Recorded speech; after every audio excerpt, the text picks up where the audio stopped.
1, and boom.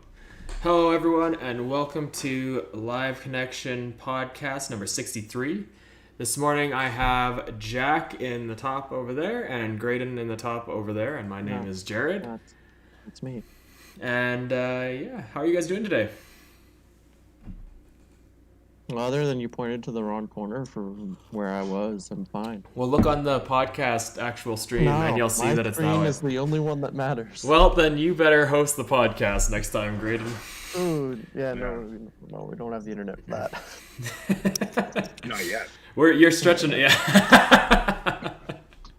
Yeah. I'm doing well. I was just checking to make sure the audio was good, like my good friend Jared asked, and it is. So, nice. Well done. Thank you. Yeah, it's been a while since I've had to host this podcast. Our young Peter has, unfortunately, left. He's left. He's left Live Connection for one day. It's a very sad day. Coil. Yeah. He died. Peter's fucking dead, everyone.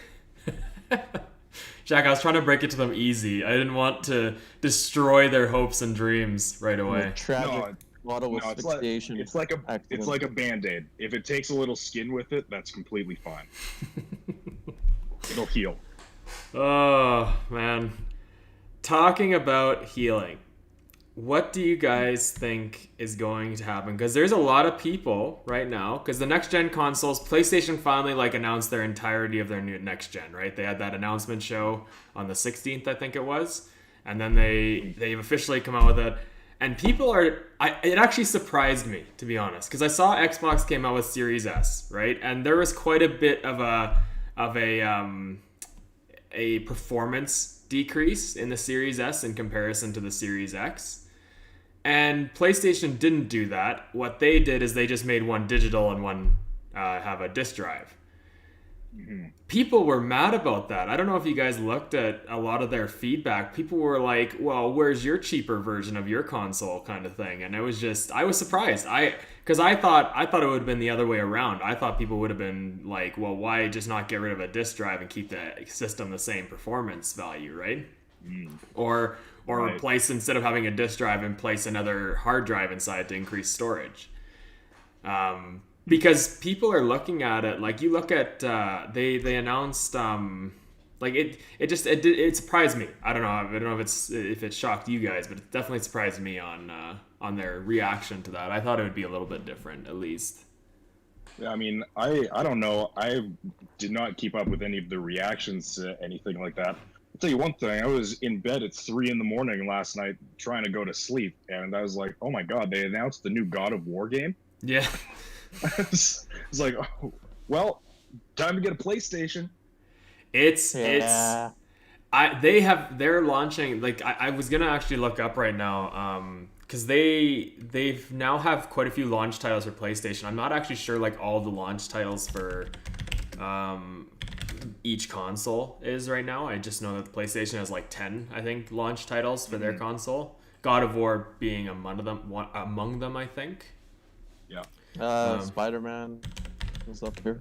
The Hogwarts game that they're announcing. Yeah, the new Harry Potter game. Yeah. Hogwarts. So Ratchet and Clank. Mm-hmm. It's tough. Like, I'm torn between, to be honest. Like, I like the games they've announced for both right now. But again, Xbox has, the thing that pisses me off is I would totally, honestly, like flat out, I would probably get a PlayStation, but the fact that I can't play any of my PlayStation 3 games that I have literally lined up across the top of my shelf here kind of, and my PlayStation 2 games kind of irritates me a little bit. I feel like it's not that hard to go backwards compatible on games. It's more of a software thing from my understanding, just to incorporate an extra bit of software. But I just don't understand it, because like that's one of the reasons I'm going for the Xbox Series X, is because all these games I have here, I can play on it. I don't have to even think about it. I just know I can play on my console. So I that's the only thing keeping me right now truly from going right to Series X. It's tough for me because I just don't. I never see the value of, excuse me, buying a console on like console release year. It's Yeah. always good to wait a little while. I find it's like the games I want to play aren't going anywhere. Yeah. In fact, it's basically just a waste of money for me at this point because I'm not playing video games anyways in my spare time. Yeah. Like I got so many other fish to fry in my life that it's like, wow, I would be absolutely overwhelmed if I spent $500 on a new console and then a bunch of games, and then they sat in my basement collecting dust. Well, how many I think all three of us have been guilty of buying games and just having them sit in our library unplayed. So, Yeah, absolutely. like the only reason I'd even think about getting a new console is because, as you guys saw, my console has decided to start doing the Peter thing, and Yeah. it started to shut down because it's overheating, even though I put my hand on it and it's like colder than the table it's sitting on. So I hope it was just like maybe a one-time thing with it, like that day it was just having a fit. But as long as my Xbox is running, I'm not gonna upgrade right away. I also don't like to upgrade to the first gen like within that first while, just because I find that a lot of the kinks get worked out eventually, and usually consoles on launch have kinks that they need to fix. Don't kink shit in the consoles. Dirty consoles. Yeah, those dirty consoles. Mm-hmm. But I don't know. The only game that I like, Cyberpunk looks really good. Assassin's Creed Valhalla looks really good. I'm just looking at the list. They don't have a lot of exclusives for Xbox on launch. Like Gears 5 is being re-released on Xbox Series X, upgraded to meet the performance. And then what do they have here? Yeah, because Yakuza's on both consoles, right? That's cross-platform. I thought Yakuza was only a PlayStation game. It's Yakuza Like a Dragon is coming to Xbox Series X on launch. Like a Dragon. Yeah, I think I'm not sure. Yeah, I'm looking at this and I don't see a lot of games that are exclusive to Xbox. Yeah, Halo. Is it? It's not even on the list here that I'm looking at. I mean, Halo's never been on PS, so. No, but I'm talking about launch titles, not. Yeah, Halo's still launch title, I'm pretty sure, isn't it? It's It not on was the. supposed to be, but they Oh, they bumped got it back delayed, that's right. because people saw the gameplay footage and they were like, "Hey guys, this looks like dog shit." So they were like, "All right, well, got to give the fans what they want." Back to the drawing board. Yep. Yeah, It's like a Sonic movie. I mean, I still have so many games to play, and I guarantee you I'm not going to finish Bioshock Infinite, Resident Evil 7, and there was one other one I was going to play in there. But I guess if Mass Effect, the new Trilogy remastered, which is a topic that I want to talk about, comes out, I'm definitely not going to finish all of that by the time November 10th comes around. So Is that not for next gen, too? no, they're doing it for PS4 and Xbox One. Weird. I think it's because I think it's because it's a October release for them. EA was doing the rumor is that EA is doing 2 releases. They're doing Squadrons, and they're also gonna do the remaster. But you also got to look at and it's a remaster, so it's not gonna be like I'm already hesitant. I don't know if they've actually done much to it, because usually remasters are just a few things are touched up here and there or added. But they don't do a lot of things like with the remake of Resident Evil 2 where they did like a full overhaul of the game and made it essentially a new game. So I don't think you're going to see the same... I don't think it matters because it's backwards compatible. So it doesn't really matter if they release that in October. It doesn't really matter if they release it as an Xbox Series X title. It's an everything title. But either way, for me, I still have so many games that I could play on my Xbox One as long as it doesn't implode on me here before I buy the next gen console, because I'm with Jack. Like, that's a lot of money. I will get it eventually because I like the new, as they upgrade technology and graphics and stuff. It's always fun. And eventually, yeah, they'll have games that are. I mean, they already are gonna have games that are just Xbox Series X exclusives and are like next gen exclusives. But for the most part right now, they've said, isn't it like 2 years? They're having it's 2 years of where they're making games for both, or is that just I have no idea. I'm not sure. But yeah, I don't know. I'm kind of with Jack on that one. I don't know if I'm gonna. Unless something happens to this one, I'm not getting it on launch. That's. Well, like I'm the same, but due to COVID and some extraordinary circumstances, I'm becoming into a little bit of a severance money right around the time these consoles are coming out. So I don't know. I've been thinking about it more than I probably should be, and now I'm just caught in the middle between. I've always been an Xbox guy. They got the Game Pass thing. The PS5 is all kinds of like exclusives I want to play. Yeah, that's tough for sure. That Harry Potter one actually really grabbed my attention. The one thing that I'm actually holding on to with it is that Sony said they're going to start porting to PC. So I'm kind of looking at that as like a way to go about playing games for that, or playing those games. Because I know they're not doing. I think it's like they release a game, it's released for like a year, and then they're putting it on PC afterwards. I think that's how they're doing it, just to drive people to console first. I'd have to look into it again. Don't take my word for that one. But I swear I heard somewhere that they're going to start putting PS4 exclusives on PC. I was almost certain I heard something about that. I'll just double check my facts here before I just start spieling information that I have no clue. It seems kind of silly on Sony's part. Well, they're making their consoles obsolete if they do that. There was a good point they were talking. I was watching. I was reading an article the other day about the console wars and how the console wars as we knew it when we were growing up is no longer really a thing. Like, it's changed, right? Because both consoles, like, at that point, consoles were going for exclusives. That was the console war. Which console had the best exclusives? Now that they're kind of going in different directions, like PlayStation doesn't really care about the PlayStation Plus system. They even said that they're not doing a service like Game Pass. They outright were just like, it doesn't make enough money for us. These games cost millions of dollars to make, so why are we putting them on a streaming service for next to nothing? And then Xbox is the opposite, where they're like, no, we're gonna focus on Game Pass. Like, a lot of titles are launching on Game Pass. So it's not really, you can't really compare them because they're going in two very different directions with how they want to go about their consoles. And I think that's also why Xbox doesn't have as many big name exclusives right now on launch, because they're focusing on just getting everything porting properly and all that. It's interesting to see how that's working out for them. Like, I'd be curious to see who sells more, to be honest. Like, the exclusives, I will say, I mean, I don't think this is a argument. The exclusives on PlayStation right now are still looking way better. Like, period. Like, there's way more exclusives on PlayStation that I'm drawn to.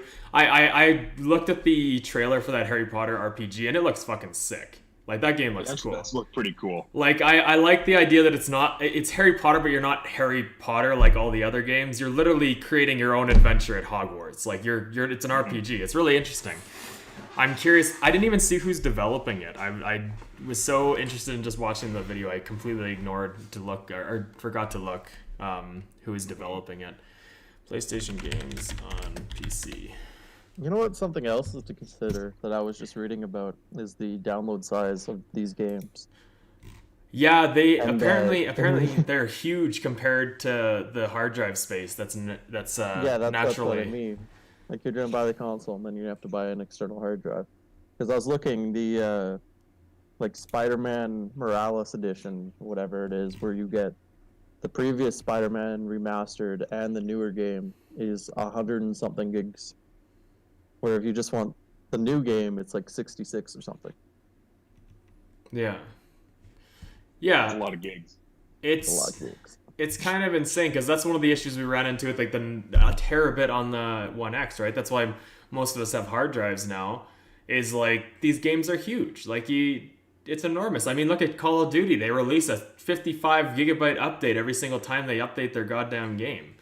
So it's crazy. Just to double back quickly before we move on, I'll rephrase what I said. Sony's porting some of their games. They said that they want to stay open to the PC world, but they don't want to have everything over there. So some of their PlayStation exclusives are going to go to PC, but it won't be on launch. It's again a down the road thing where when they see fit, that's literally how they word it, is they're like, when we see fit, we will port to PC certain games.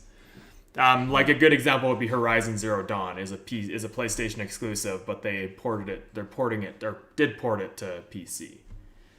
But yeah, no, the storage space is crazy small for what they're getting. Like, I mean, yeah, last week we talked about Xbox and their storage, their external storage card you can put in for a terabit of extra space. Right. Yeah. I think that's a fine idea because I mean you're already getting your inherent terabit with Xbox, and those storage cards are small. Like I don't know if you guys have actually looked at what they are, but they're a terabit space, but they're probably like maybe like that big.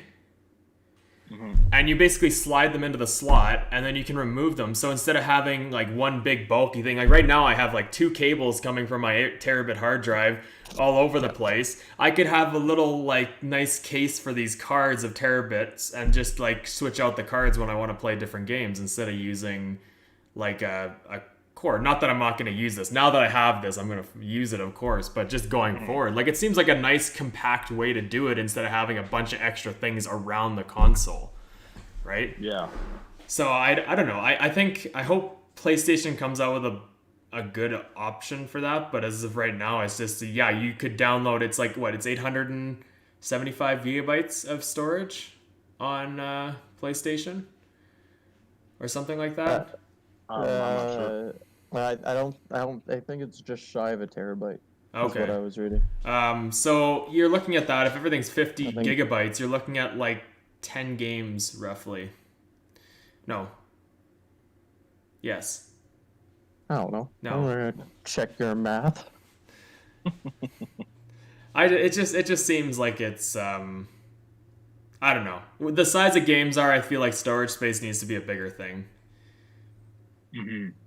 Like, especially when games are needing to perform at certain standards, and now you will most likely need solid-state drives to run some of this stuff with their external hard drives, right? Like, if you have a high-performance game, it's going to be needing to be transferring fast, right? And some hard drives, I don't even know if ours graded that we have is an SSD. I don't know if it's fast, if it's that fast.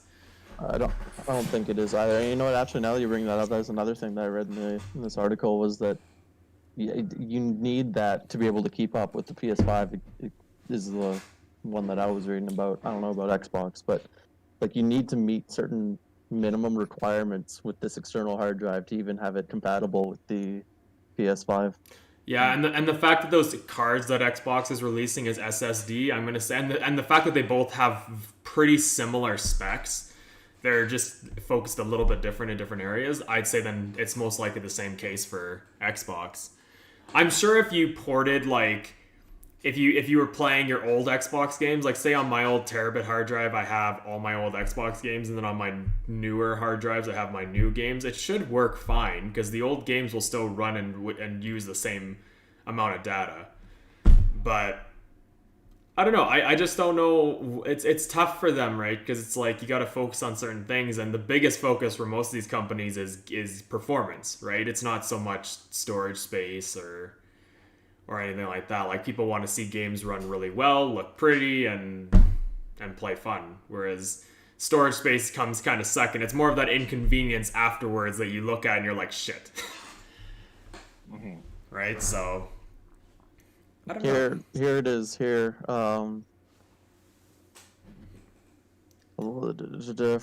for one that's compatible with the console's bandwidth specifications, 5.5 gigabytes per second. Yeah, which I'm pretty sure is SSD. Yeah. Also, PS5 launches with 825 gigabyte storage. See, and that's so small if every game is like 50 gigabytes minimum. Yeah. You could get each one of their exclusives they currently launched, and then your console will be full. Yeah. So much. It's going to be a weird couple months in gaming. I think there's going to be a lot of stuff going on in a very short span of time. Yeah, I'd have to agree with you on that one, Jack. Yeah. I think this holiday season is going to be crazy as well. I think people are ready to spend money. So Well, especially I'm now that, expecting a big one. especially if we're gonna have situations like right now, if you get sick, period, you have to stay home. Like it's until you get tested, right? And they, so people are gonna want stuff to do while they're stuck at home. Mm-hmm. It's tough that way. But but just after such a weird year that it's been, so many people just want to have a good time and be with friends and family. And I mean, the holiday season is always crazy for how much money it generates in a lot of industries, and I don't think this year is going to be any exception. I think this year might be more than people expect. Yeah. Yeah. Because I definitely saw it in my industry where, once quarantine hit, we were busier than we've ever been. And now that people kind of know that convenience of curbside pickup and home delivery and stuff like that, there's going to be a lot of UPS people slugging boxes with PlayStations in them around this year.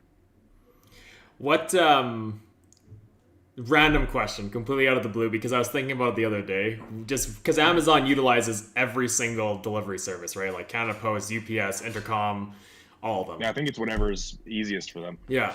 So I've had interesting experiences in the past with each different one. What do you like in your guys' experience ordering things? Who has been the most reliable for like delivering for Amazon? Because for me, every time I see Canada Post is delivering my package from Amazon, it gets lost. Every time. I have not had a single package from Amazon that Canada Post has delivered that has not gotten lost. And it's just like, how do you guys, why is it you guys? Like Intercom's reliable. They give you a date and it is there on that date. I think UPS is pretty good that way too. I don't know. I don't actually pay attention who delivers my Amazon packages, and I order from Amazon so infrequently that I couldn't tell you. I'm kind of in the same boat. I think probably Pure Later would be the best though, if I had to say. No, it's funny. I've only had them deliver twice because they'll give you a tracking number and so I'll use it. One was for this this chair. They sent it from a different distributor and used a different delivery service the second time they sent it. And then the other one was I was getting a new calendar and that calendar just didn't show up. It was gone. Like they gave me a tracking number for Canada Post and it didn't even work on their website. They're like, this tracking number doesn't exist. I was like, well, what the heck? Tell us when they're fiber optic. Yeah, doesn't exist. Well, a couple months ago when they lost my package, it wasn't any of the big guys. It was like some small Calgary-based delivery company that fucked it up. Oh. It was, I can't remember what it was called, but it was kind of like an Uber Eats or like Skip the Dishes kind of service where they assign the packages to a driver. Yeah. And the driver is like an independent contractor for the company, and they go and deliver all the packages. So I can't remember what they were called, but yeah, they're the only ones who've fucked me over so far. That's getting like popular now. I have a few buddies who do that like from work as like a part-time thing.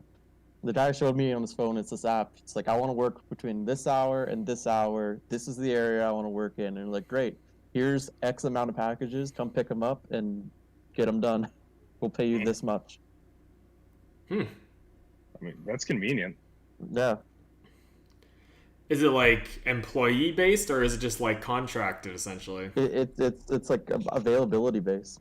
Like yeah, but are you like hired to that company or are you just contracting to them?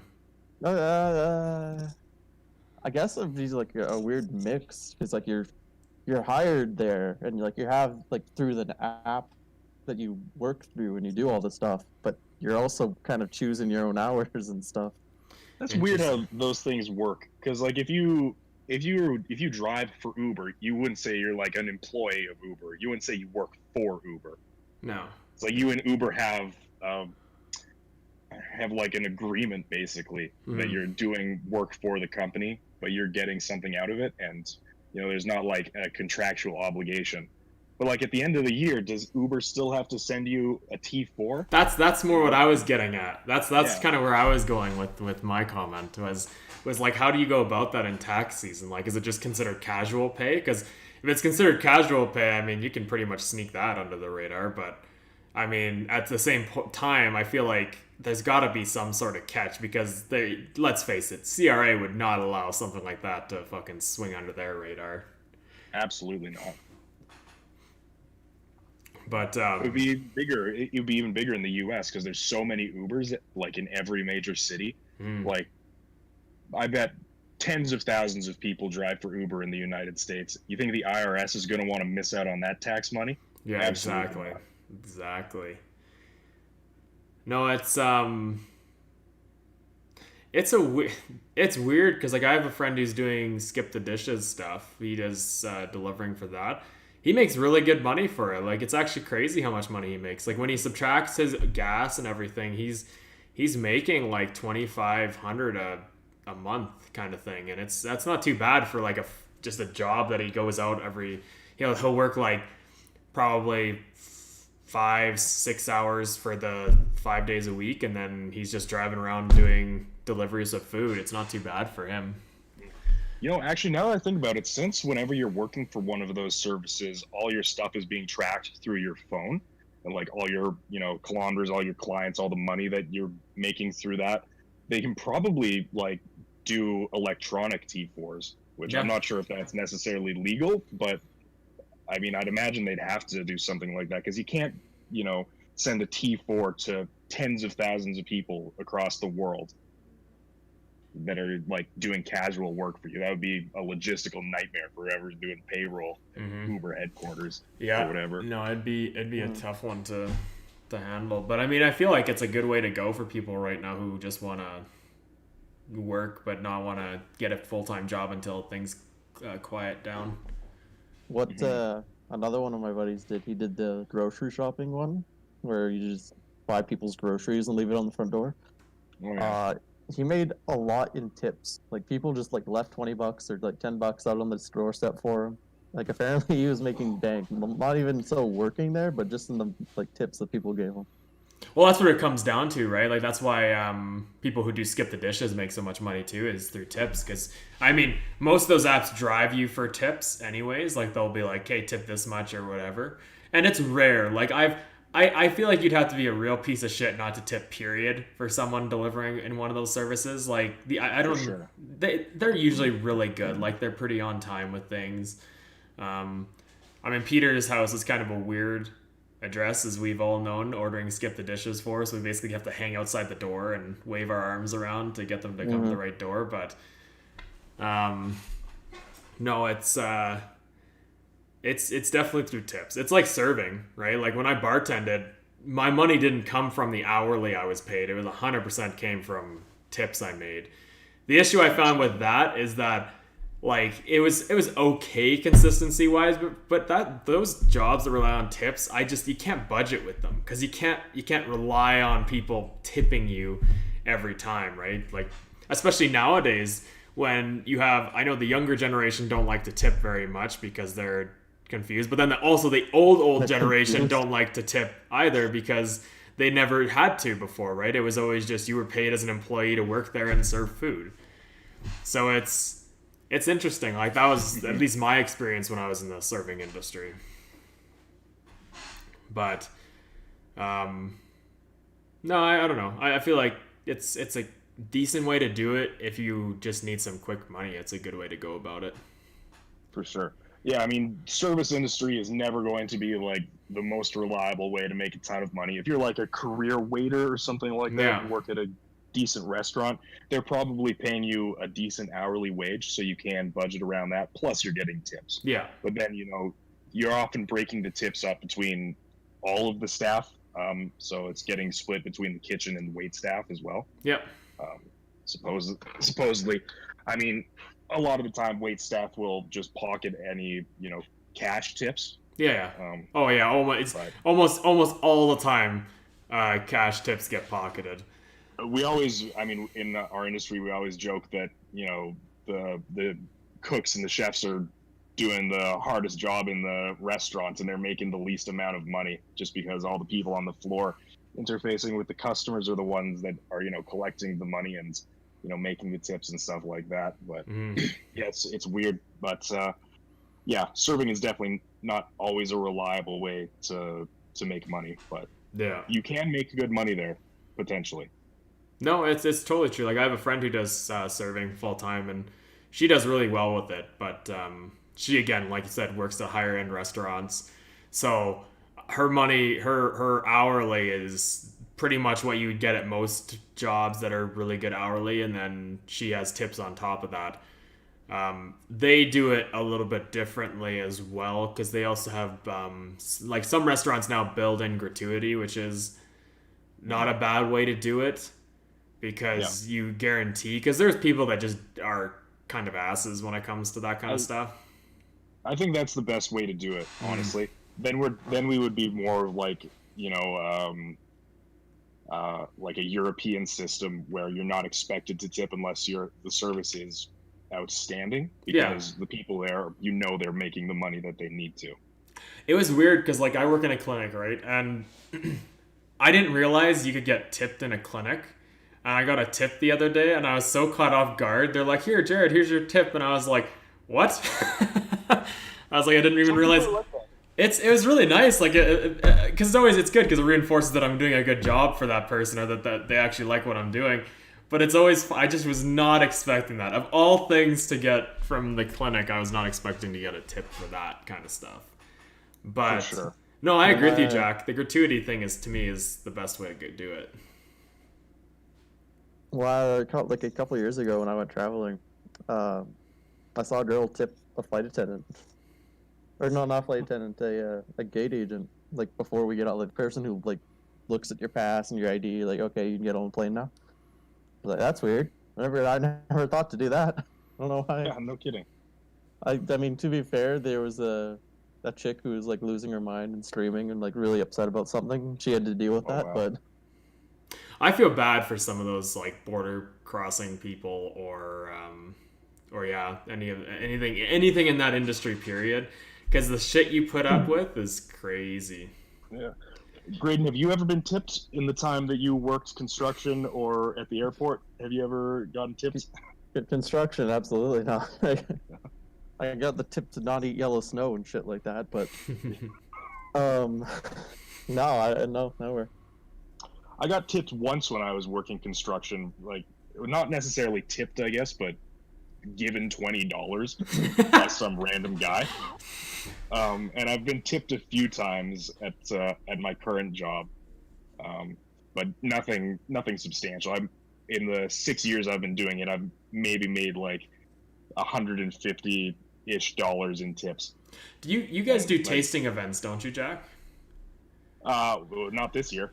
Okay, fair enough. But like in a general year, you guys would do tasting events, right? Yeah, I've never been tipped at a tasting. Actually, I've always been tipped at like a delivery. I was gonna say, well, I could understand that. Oh, that's not true. A crazy guy gave me a homemade pen once, so I guess that was kind of a homemade pen. I ever worked. It's sitting in my in one of my blazers in my closet. I keep it in there in case I need to write something down when I'm at a tasting. That's he funny. made this pen out of. It's like really nice pen. It's got good weight to it. Writes really nicely, and he just made it himself. Was never a customer of ours. Just came to this one tasting alone. Never saw him again. But he gave me a pen. Does it have like any edging on it? Like, is he promoting something? Let me go get it for you. That's funny. Awesome. I would never have thought to tip someone a pen. I've never thought to make a pen. That too. Yeah, right. I don't know what goes into that. How do you make a pen? That sounds like a lot of work for something like Just that. to give it away. Yeah. I'd hold on to that pen for dear life. You'd have to pry it from my cold, dead hands. So this is a nice pen. Like, you can't really see it, but it's like a nice wood material. And then look at this thing that puts the tip out. Oh, and that it's is like, nice. like it's a Jeez. nice pen. That is a and nice this guy pen. was like, I make pens. Here's a pen. Thanks for giving me all this information about wine. I was like, okay, cool. I got a pen. One time I got tipped some free dessert tokens to the Bavarian Inn when the guys from the Bavarian Inn came to pick up some wine. I was like, okay. And I never used them because I never went to the Bavarian Inn for dinner. Yeah. And then, the one time when I was working construction, some guy like at the edge of this site waved me over and he was like, I've got all this loam and the dump nearby is closed. Can I just dump it here in your construction site? I was like, let me go ask my foreman. So I asked my foreman. My foreman was like, no, but there's a place he can dump it down the road. And I was like, hey, you can dump that down the road. And then he was like, cool, here's $20. It's like, oh, thanks. Man, I wish I could just give away $20 just for the shits and giggles of giving away $20. Yeah. That'd be ideal. I think I bought a 6-pack or something like that. Nice. I just looked it up, by the way. It takes about 2 hours to make a pen. That guy poured 2 hours of his time to give to you. I feel like that's wood, though. He like whittled that piece of wood. I think he like did like work this down and then like do some work to it and like put a lacquer or something on it. I mean, it's still kind of rough. There's definitely some variations. It's not like a completely finished piece of wood, but it is nice. It's been sitting in my closet for months. I hope it's still good. Oh yeah, she still goes. She still goes, boys. The pen lives. The pen lives. That's pretty funny. That's pretty insane. I don't know if you saw, Jack, but Witcher, I don't know if they announced it recently. I just found out about it. They're doing a Netflix, like, Before the Blood or something. I forget what it's called. Is it the animated one? I don't know if it's... I don't think it's animated. But they're going... And they're going 200 years prior and explaining the origin of The Witcher. Oh, I did not know that. I knew that...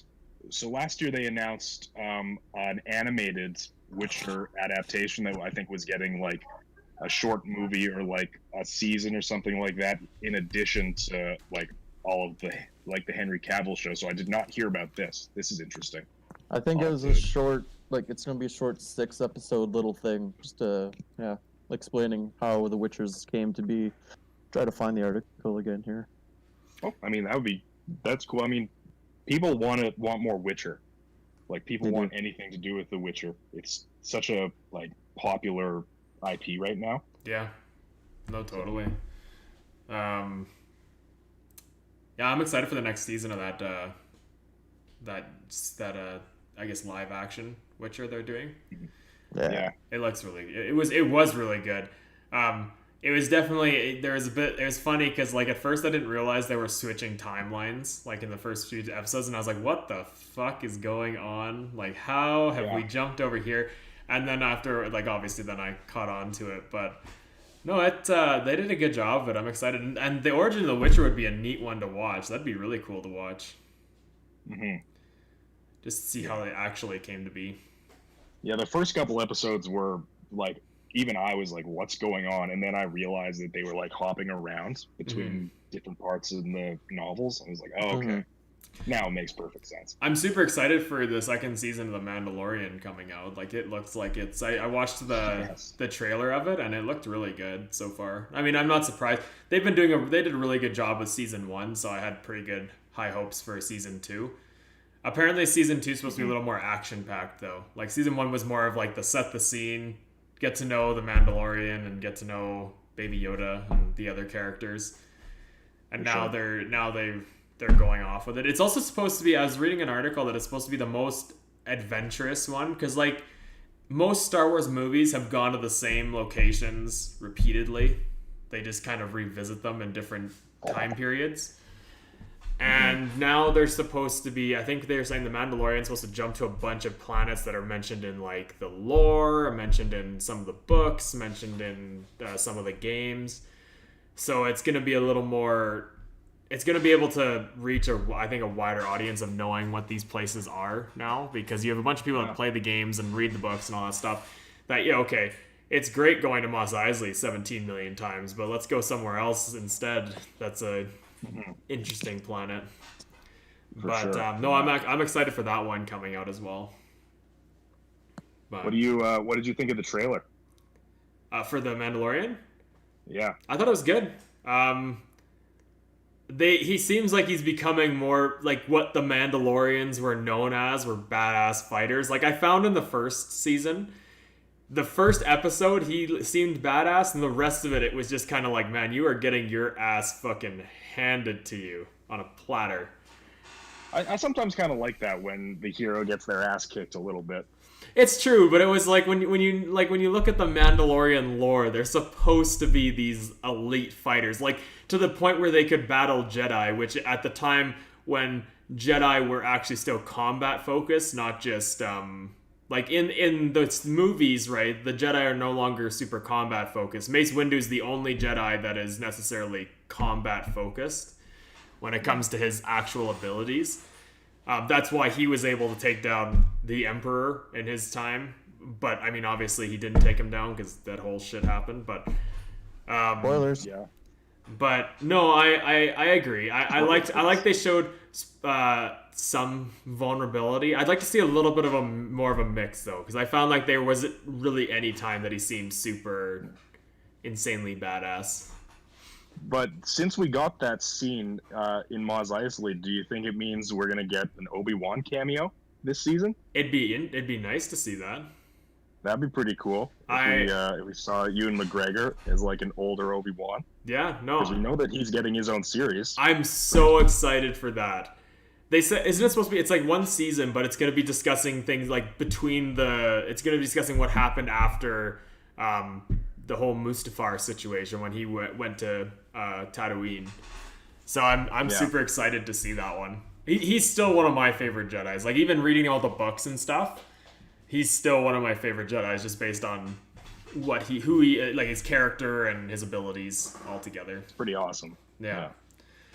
No, it was it's gonna be interesting. I'm happy Disney has it. I just hope that they go with the quality of the TV shows and take their time with movies. I think they went overboard a little bit. I think they needed to space them out a little bit more and take time to truly develop the stories. Like a movie once a year was pretty ambitious. Yeah. I think they should have spaced it out. I think they could have made better movies out of the new trilogy if they had just taken their time to develop its own story instead of basically copying, pasting, and then adjusting some things for the new story. Can I just ask? Sorry to take away from this, but like, Mulan just came out. Yep. And it's on Disney Plus, but you still have to pay $30 if you want to watch it. So they're essentially. How do you feel about that? They're essentially doing what Shaw does, good. right? Like it's Crave TV. You can get it on Shaw Video on Demand, but eventually it'll come out on Crave TV, who's owned by Shaw. I think Disney makes enough money in their life that they didn't have to do that, but I also take in consideration that I doubt that if they didn't do this, they would pay the people who like acted in the movie and helped with the production of it. I feel like they pay them like shit if they didn't charge for it. I think all those people are already paid. True, but it's stupid. I think Disney could have afforded to just have it streaming, especially nowadays, like right now during these times, and they could have just had a. My thing is that you're already paying for the service. Yeah, And like we discussed this a couple months ago because, as stupid as it sounds, the new Trolls movie, they released it on streaming services during the pandemic, during quarantine, and it became like the #1 movie in the world. Like people were like, oh my god, like maybe we don't need movie theaters and like the box office to like make movies that are crazy, because everyone with their kids loved this new Trolls movie or whatever, and they didn't have to pay anything for it. And then Disney was like, perhaps we can bank upon this success as well. Pay us $30 to watch our stupid live-action remake of a cherished classic, please. And then it was bad. There was a whole bunch of controversy behind it. and Disney ended up losing like $100 million or something. Did it not get on- received well? Because I thought it was based on the folklore. I also heard it was bad. Yeah, I've heard nothing but bad things about it. Because I know people were mad that Mushu wasn't in it, but Mushu was also not a part of the original folklore. Yeah. Let's see, budget $200 million, US dollars. Box office $37.6 million. Ooh. Yikes. I didn't they say that it's for the first like 6 months it's charged, and then they put it on then it's gonna be free on Disney Plus or something like that. It's supposed to be streamed. It's supposed to be streamed for free at some point coming up. I think in the new year or something. Yeah, that is what they said, but I don't know. I don't care. Like, to me, there's not enough movies that, like, if a movie's gonna get charged for, I'll just wait to watch it. I don't really care. I still like going to movie theaters, so for me, unless the movie theater's completely closed down, it's not going to really impact me very much. But it is kind of shitty that, you pay for that service. But they do release a lot of things for free on those services, like the TV shows. But if they charge for a TV show, you just about fucking shit a brick, because no one charges for a TV show. Is it for free if you're paying for the service, though? Okay, fair enough. But you pay for, like, TV in general when you have, like, a video, like a Shaw box or a Telus box. You pay for it, right? So I'm saying with, like, outside of the typical streaming cost of having a service. So I don't know. Like, I get it from a business standpoint, I guess. Obviously didn't work for them this time around. But I just look at it and I see, like, $2 extra for guac on your burrito or something. It's like, I don't want to do that. It's true. I think they were banking. The issue is it was meant for. From my understanding, this movie was meant for the older audience, and yet, to me, if Disney should have, if they're going to be smart about it, you target the kids, like target them and utilize them to drive the parents, because that's pretty much all it would take. Is if the kids are really wanting to watch it, the parents will eventually cave and buy it. At least a good majority of them would do it, right? It looks like what the problem wasn't so much that there was anything inherently wrong with the movie, other than it was a Disney live action remake, which kind of fucking suck at the best of times. But I'm just looking at like the last big one that Disney did, which is the Lion King remake. That was at a budget of similar money, 250 to 260 million, so a little bit more than Mulan, but it grossed 1.6 billion at the box office. And people do not like this movie. I liked it. I know, we know you liked it. I liked it. We've discussed this. Yes, I enjoyed that movie. Yeah. I think it was you and Evan, if memory recalls. Yeah. I had nothing. I had no issue with it. I thought it was. I enjoyed it for the nostalgia of the old one. That's how I enjoyed it. So it seems more like a case of Disney just really dropped the ball on this one and didn't. Like, maybe if it was released in theaters, it would have done completely fine. I mean, it wouldn't have been the first movie that people said was shit that did fine in theaters, right? Totally, yeah.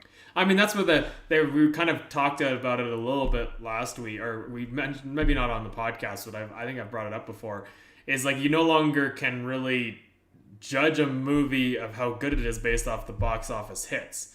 Because there's a lot of movies that go under the radar just because of what they launch with, that are way better movies, but don't get the box office money because of some other movie that came out. Like, I mean, it's not unheard of. Like, the Star Wars films were not well received by a lot of people, and yet they still made a shit ton of money because they were Star Wars, right? Like, it's one of those things where it's tough. You can no longer base how good a movie is off of that. I mean, I don't think you really could anyways, but it's tough, right? Because it's hard to even trust critics. Because now how many times do you look on Rotten Tomatoes and you'll see that, like, oh, the critics fucking hated this movie, but the people loved it. And then you'll see another movie where it's like, oh, the critics said it was a 99% movie, and the fans are, like, shitting on it. Like, it's got, like, a 10% liked by fans. I feel like I just read something or saw something that, like, the critics in movies and TV and even games to an extent are getting a little bit corrupt. Oh, by a little, I mean a lot. We talked about it. We talked about it. Was it on last podcast we talked about how it's like game reviewers are no longer really like you can't trust the big name game reviewers like GameSpot, IGN. IGN. Like you can't trust them because a lot of them are sponsored by these companies and do reviews based on who their sponsorships are. Whereas you have people like ACG or AGC Gaming or something like that, and then Video Game Donkey and those guys where they'll outright literally be like, "This game is shit for this reason and it's good for this reason." Right? Yeah. So yeah, we did discuss this. There's absolutely, critics definitely get kickbacks from some of these big companies. And in fact, in some cases, I forgot to mention this last time, critics will approach those companies and be like, hey, so we'll do some advertising for you and pump your numbers up if you give us these things. It's something that I've seen happen in my industry before where like wine critics will come to the winemaker and be like, so if you buy this, advertising package for $70,000 or whatever, you'll get a pretty good score. And then when the winemaker is like, no, that's okay, they get slammed, in the reviews that year. yeah. So it definitely does happen. It's almost to the point where it's like you need a new, almost a new big review company, like a company that just is not going to take shit from companies. They're literally going to be down. It'd be tough to say how they would do like financially because a lot of these review companies are still in, like IGN is literally only in business because the gaming companies give them enough money to stay in business. Like they do not have a good fan following, period. Like you ask most people and they'll laugh at the idea of IGN giving a good review. Yeah. But then you look at like you have those individual guys, like they do really good. And I think if you had a good someone start a company that was back to the roots, like Video Game Donkey style reviews, or again some of those individual companies that are a little bit smaller on YouTube but are big enough that they have, like I say smaller in context of YouTube views, where it's like they still have like 500,000 subscribers or whatever, but they don't have anything near what GameSpot has or IGN. But if you had one of those companies really take root and get really well known, you'd almost destroy a lot of these companies. Like the game developers, you'd have game developers at your doorstep. The fans would be your money. Like the more you gain the fans' trust, that's where you'll gain your money from. It'll switch because right now those companies make their money from the game developers, and if you made a company that made the money from the fans, it would switch. Yeah. But it's tough too because the game industry is so toxic when it comes to fans. Yeah. There's another big issue that Donkey points out in some of his critic videos, that the big companies, they get, their codes to play the games sometimes, 2 or 3 weeks in advance, right? So they don't have to rush to get their reviews out. They have a lot of time to play the games and then review them, which smaller guys don't have. Even if you're getting an early access code, you're not getting the same amount of time that, the big publications are getting. So once that game goes live, you gotta like buzz through it really quickly, get everything edited and put together. And even if you like somehow manage to have a team behind you to do that in a day or something like that, it's basically impossible for you to beat, guys like IGN and Polygon and these, big names that are getting their reviews out like 2 or 3 days before the game even launches. Yeah, no, I mean, even the few reviews that I've attempted on Live Connection, like, I didn't even get to enjoy the game. Like, for Outer Worlds, I didn't even have a chance to enjoy the game. I was like, I gotta fucking book it through this game, do as much as I can in the game, but do it fast. Mm-hmm. So, it is tough. That is a tough thing right now, where it's like they get theirs, but, yeah, I don't know. It's so shitty because it was nice back in the day having a company like IGN where you could literally go on and see a really well-developed video and then actually get a decent idea of how the game was. And now it's just like, if I go watch any of their videos, it's such a bias. Like, it's so heavily biased. They'll give games that don't deserve good ratings. Yeah. A cool alternative to that is the game Spelunky 2 was just released. I don't know if you guys played the first Spelunky. No. But it became really popular with a bunch of streamers and YouTubers when it first released, kind of like 2013, 2014. And so Spelunky got reviews from, some of the big publications, and they're like, oh, yeah, this is great. But the community behind Spelunky really rallied around these big streamers and YouTubers who really carried the game on their shoulders in those early days. So a lot of those guys are the ones who got the early access codes to play it, a day or two in advance, and, start showing their fans some of the stuff. And that's probably what is going to drive more sales of the game than any review that IGN or something like that could do. Because why would an indie company care about, the big wigs out there? Like, they're not interested in helping small indie developers, right? Well, no, exactly. And So honestly, I think that's where you have to go with it, right? Like, why you have companies that are doing horrible right now? Like, reach out to your fan base. Reach out to the people who actually play your game. Don't reach out to the people that sit there and say you did a good job if you didn't do a good job. You know what I mean? Like, how are you supposed to adjust your game if you don't have, like, it used to be I used to love getting betas. Like, I'd always go and sign up for these beta trials of games and stuff like that. When I had PlayStation 3, because they'd always have them on the PlayStation Store and stuff like that, where you could go sign up and you could play it for a little bit. It'd be like the beginning of a level, but it was still enough. Like, I don't know where that went. It's game quality for a lot of companies. There's really good ones. Like, again, CD Projekt Red is one of the biggest ones, like, known right now to be doing an excellent job with their game development. It's like you have a lot of companies, though, that aren't doing good. Why not swap to this? Who's going to give you an honest opinion? Is it going to be fucking IGN, or is it going to be the people who are actually going to buy and play your game? You know what I mean? Yeah.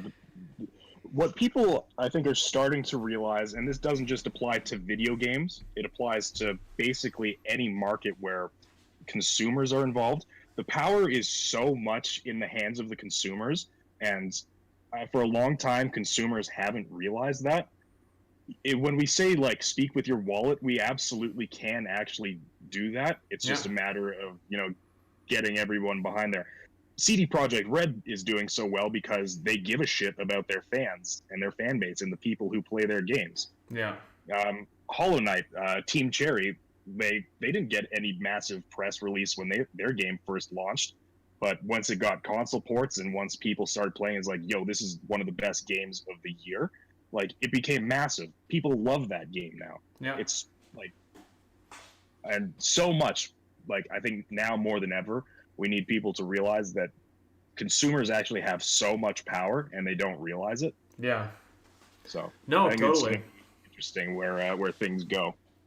Yeah, I feel like this next couple of years is gonna be really interesting to see how game developers adapt, because either we're gonna see some game developers no longer exist and they're gonna die out, or you're gonna see them. Bethesda. Yeah, pretty much. I've pretty much, if Starfield fails, Bethesda's in a rough. They're already in a rough position, but they're in a really bad position if Starfield fails. But yeah, it's just you're gonna see companies die out. Like, it's just Dice hasn't really been releasing much good quality stuff. Most of the companies under EA have been getting rushed and haven't been releasing a lot of great stuff in general, right? Like, BioWare's been having issues with releasing good quality stuff. And it's funny because a lot of these companies were known, the reason their names became so big was because of the quality they brought to the table.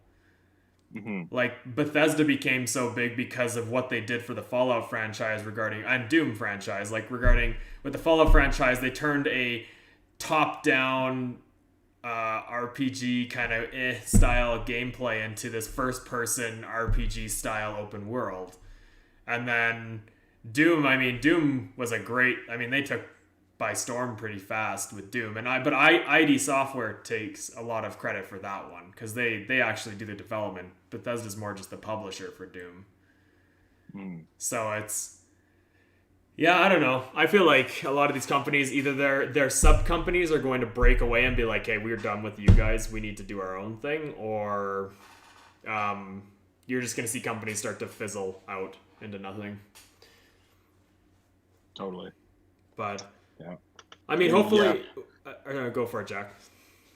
But you got to imagine that the big guys are going to wise up at a certain point, and blind consumerism isn't going to just let them get away with the shit they've been getting away for a while. I think Bethesda's a good example, like with the backlash after something like 76. You got to imagine they're going to wise up. Yeah. Guys like EA, probably not. They don't seem to give a shit. Ubisoft, they've got no problem releasing the same game 72 different times, so I don't know if they're going to ever change their ways either. Yeah. But you got to imagine that guys like Bethesda, who made a name for releasing these incredible games and have gotten flack recently for kind of losing the path, you got to imagine that they realize they got to do something different, and that people aren't just going to blindly accept that whatever the next thing they do is going to be good, because they have gotten shit for it. And you always got to hold the companies that you're buying products from accountable, no matter what they are. I mean, we always joke that CD Projekt Red, Rockstar, they're never going to release a bad game, but they absolutely could. You gotta be accountable and keep an eye on the stuff that's being released. No, totally. I mean, you talk about Ubisoft, and it's a good example because let's look at their Ghost Recon franchise. So Ghost Recon was kind of the same, right? And then Ghost Recon Future Soldier hit, and that was like a big change to the franchise with how things were. It almost made it more like, I don't know if you guys ever played those or ever heard of those SOCOM Navy SEAL games back in the day. It kind of made it similar to that, where it's like you have all this cool, you have these gadgets, you set your team up based on a mission, and then you have to go complete that mission where you go. After Future Soldier, they came out with like a next generation of a couple games, and that Future Soldier was a PS3 title. So they came out with a couple of next generations of Ghost Recon. They haven't changed. Like Wildlands or Blackout or whatever it's called. I've played a little bit of it. It's literally a carbon copy of Wildlands. Like, it's like they took Wildlands, they're like, let's just paint over this and call it a different game and then release it. And they're mad-ing it. Yeah, exactly. But I mean, like it's tough to see. Like, I'm hoping with BioWare in the next year, because I really like BioWare as like their previous games, with the exception of Anthem. I shouldn't even say that. I've never played Anthem. I'm basing all my assumptions off of what everyone else has said about Anthem. So I kind of feel bad about that, because I feel like unless you play it, it's kind of shitty to talk bad about a game.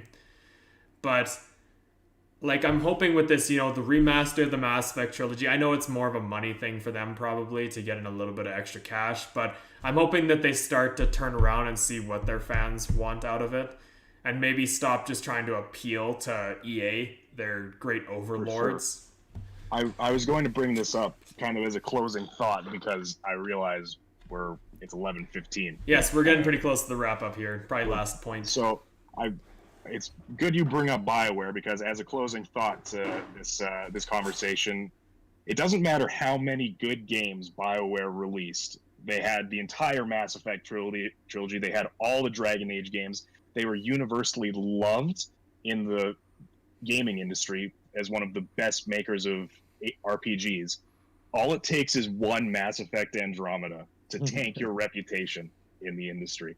That's all it takes. You know what's funny about that game too? The best part about it, the only thing that was bad about that game, there's like three main things that were bad about the game. First off, they changed the art style for the game, which I think was a mistake. It didn't look great. Like, it was too pastel-y compared to, they made everything pastel-y. It's like they were just like, fuck these colors, new pastel look to it.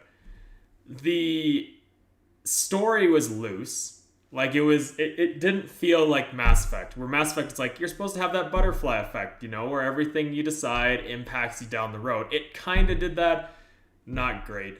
And then it was just the animations. The visual animations of people talking were atrocious. Like, half the time you wouldn't even know. It was like one of those, those movies where it'll be like, I'll use like #alive as a good example of this. #alive's hilarious, because I think it's a South Korean movie that got that has voiceover for different languages, but they didn't re-record the footage itself, so they're still their mouths are still moving as if they're speaking Korean, but their voices are also in English.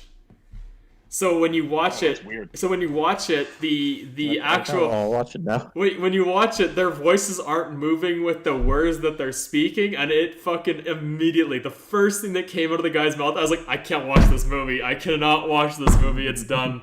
I'll have to watch it either in Korean and just, put subtitles on and deal with it, or I cannot watch this movie because, no, not gonna happen. Normally the localization team's in charge of syncing up the English words to the what the voice actors or the actors' lips are doing. They have to write the scripts and record it so it actually works. But it was shit. horrible. But yeah, no, like I agree. It takes literally one game. It takes one game to tank a game company's reputation. I mean, in their case, BioWare had one game that kind of made people unsettled and not like them very much for a little bit, and then they basically hit the head of the nail with Anthem, with their fan base. Yeah. So I don't know.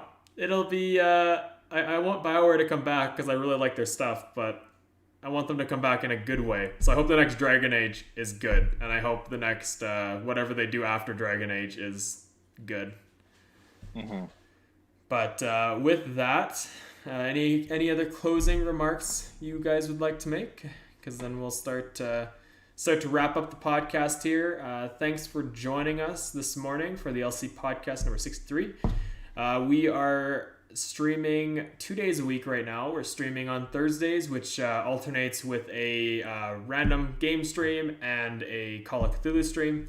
The random game this week we are possibly doing Among Us, I believe was on the table. So stick around and check that out for us on Thursday. And then we'll be back on Sunday with our podcast, and then check out our social medias and Discord. We are still active in our Discord, and we are trying to build our new Twitch channel. If you are watching on any of the other platforms, we do have a new Twitch channel that went live today, Live Connection Gaming. So go check that out. Follow over there if you want more updates from us. And then, hope you guys have a good rest of your day. Bye. Bye.